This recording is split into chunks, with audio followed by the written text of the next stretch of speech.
How do we get people to listen? If they believe that children are at risk, you can get them to listen.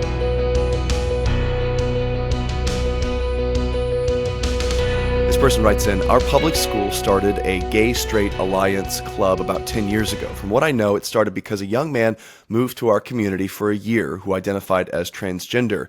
He pressured the school to start the club and then mysteriously moved. We have a rural community and the whole thing seems pretty fishy to me, but the club has been operating for 10 years now.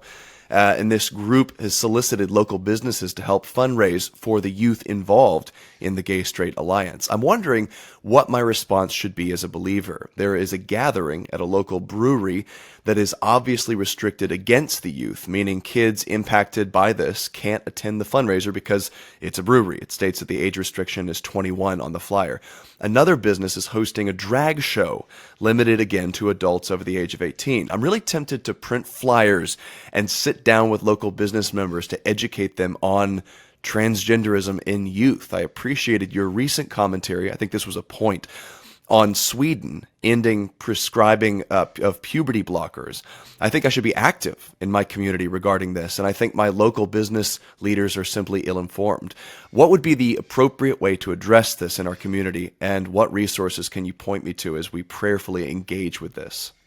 Well, the appropriate reaction is to address it, and that's what I love about this. Actually, this is one of the underlying emerging stories of the Loudoun County PE teacher. ADF has picked up his case and is representing him in a wrongful leave or wrongful termination suit.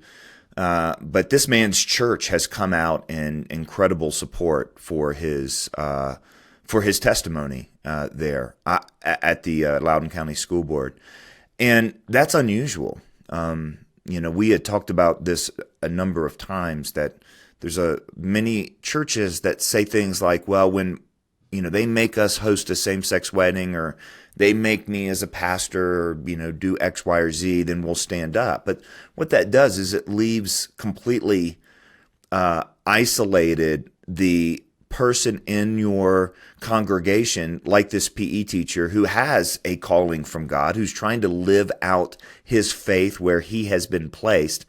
And it really communicates that, well, his job is not really ministry, but mine is because I'm a pastor. That's a theologically wrong position. The Reformation was about that, among other things.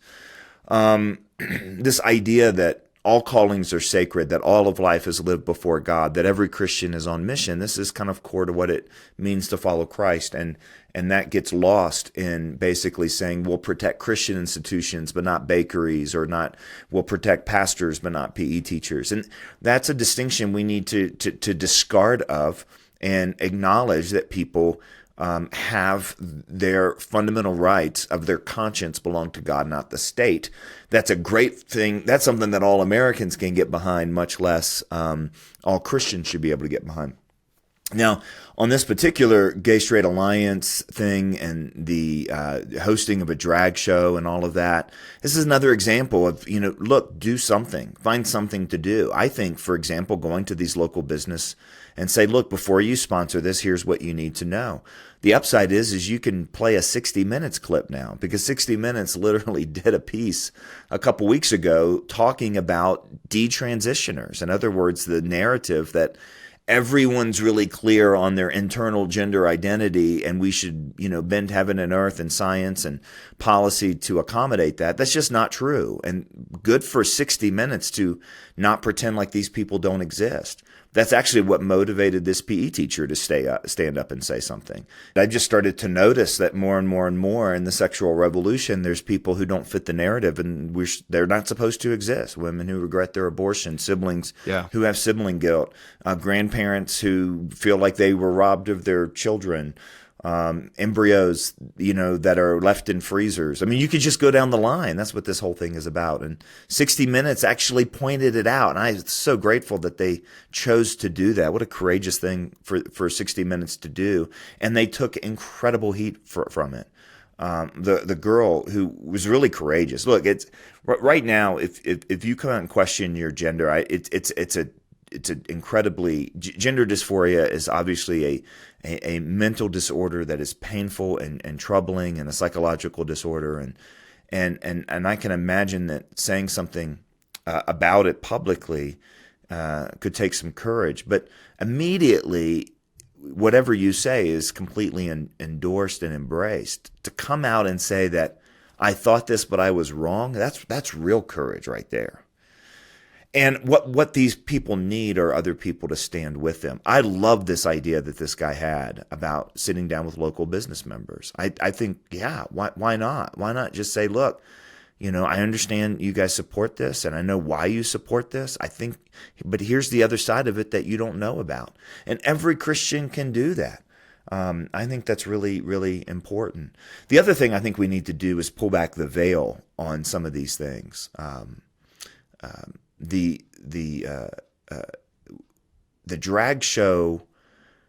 We talked about this, the kiddie, drag shows at public libraries and so on, the sexualization of young children because of that. This is sneaking through all over the place. I just saw an expose on a public school teacher teaching first graders about masturbation. We say this out loud and people are like, oh, that's not really happening. Or we say it out loud and then it's like, well, when somebody makes me do that, that's when I'll stand up. At some point, we've got to support each other.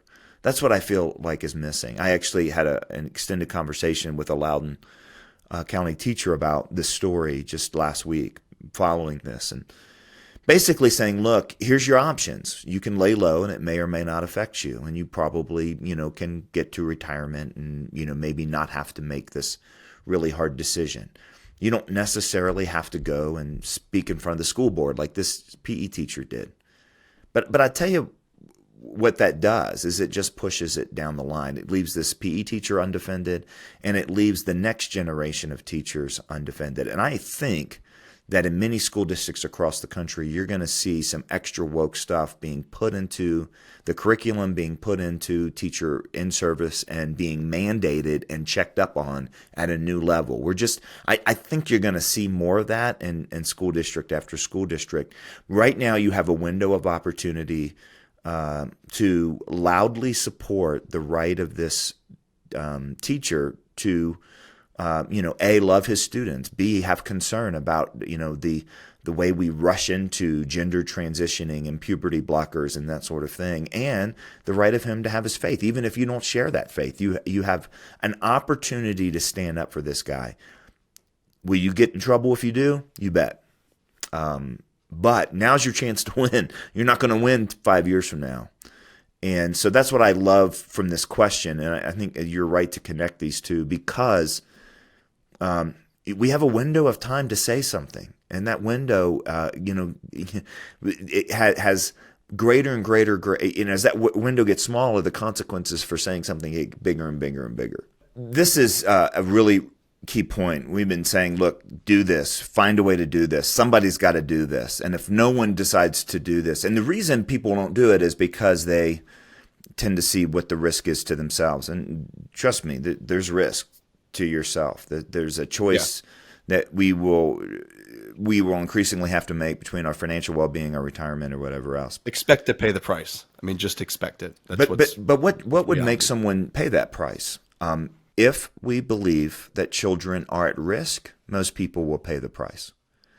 How do we get people to listen?